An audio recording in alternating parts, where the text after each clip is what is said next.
In this section, we cover the measurement of crime. Crime statistics are explored, and the dark figure of crime is explained.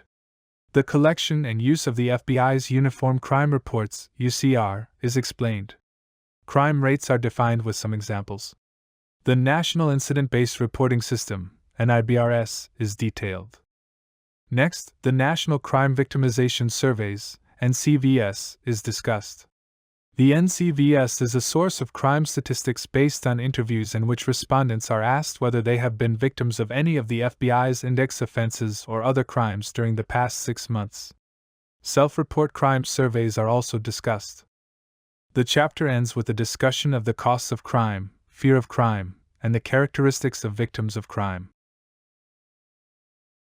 Crime and delinquency statistics are often unreliable for several reasons. Many crimes also go undetected, meaning there's no opportunity to count them.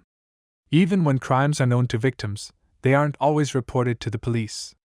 And of those that are reported, not all are officially recorded. Unreported and unrecorded crimes are referred to as the dark figure of crime. Because of these issues, official crime records, such as offenses known to the police, arrests, convictions, or prison sentences, can only provide rough estimates. These records function more as crime indexes than precise measures of criminal activity. Among these, the most reliable, or perhaps least inaccurate, is the number of offenses known to the police. These are crimes that have both been reported and officially documented, and they are published in the FBI's Uniform Crime Reports. Although this measure still has its flaws, it's generally more accurate than statistics gathered further along in the criminal justice process. The further removed a crime statistic is from the actual event, the less reliable it becomes.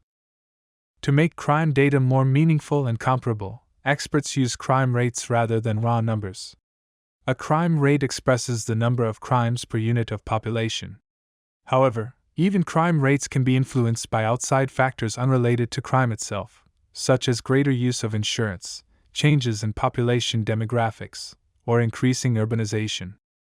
The Uniform Crime Reports, UCR, is one of the primary sources of crime statistics in the United States. Published annually by the FBI under the title Crime in the United States, the UCR compiles a wide range of crime data and law enforcement information. A central component of the UCR is its coverage of 8 major crimes, known as index crimes or Part 1 offenses. These include murder and non-negligent manslaughter, forcible rape, robbery, aggravated assault, burglary, larceny theft, motor vehicle theft, arson. Beyond these core offenses, the UCR also gathers data on a broader range of crimes, including human trafficking, hate crimes, computer-related intrusions, and animal cruelty. It also tracks incidents involving the use of force by law enforcement, particularly in shootings. In addition to crime reports, the UCR collects arrest data, not only for the 8 index crimes but also for 21 additional offenses. These include status offenses, which are acts considered illegal only when committed by juveniles, such as truancy or running away from home. Another component of the UCR is the tracking of clearance rates, which reflect the percentage of crimes cleared or resolved by arrest. These figures serve as a rough measure of police effectiveness in solving reported crimes. To improve the quality and detail of crime reporting, a joint task force from the Bureau of Justice Statistics, BJS, and the FBI launched the National Incident-Based Reporting System, NIBRS, in 1991. This system collects data on 22 broad crime categories encompassing 46 specific offenses. The major advantage of NIBRS over the traditional UCR is its level of detail. NIBRS provides far more information about each incident, allowing for deeper analysis of crime patterns. Although NIBRS is intended to eventually replace the UCR as the standard for FBI crime data, several challenges still hinder its full nationwide implementation. The other major source of crime statistics in the U.S. is the National Crime Victimization Survey, NCVS. Unlike the UCR, which relies on police reports, the NCVS captures crime from the victim's perspective, offering insight into incidents that may never be reported to authorities. In 2017, the NCVS surveyed a nationally representative sample of 145,508 households, gathering responses from 239,541 individuals aged 12 and older. Participants were asked whether they had been victims of any of the FBI's index crimes, excluding murder, non-negligent manslaughter, and arson, or other crimes during the past 6 months. If so, they were asked to share details about the experience. Interestingly, the NCVS and UCR often yield different results. For nearly every category of crime, the NCVS reports a higher number of incidents than the UCR, highlighting the extent of underreporting and the limitations of relying solely on police data. Self-report crime surveys are a method used to gather information about crime by asking individuals directly whether they have committed any offenses.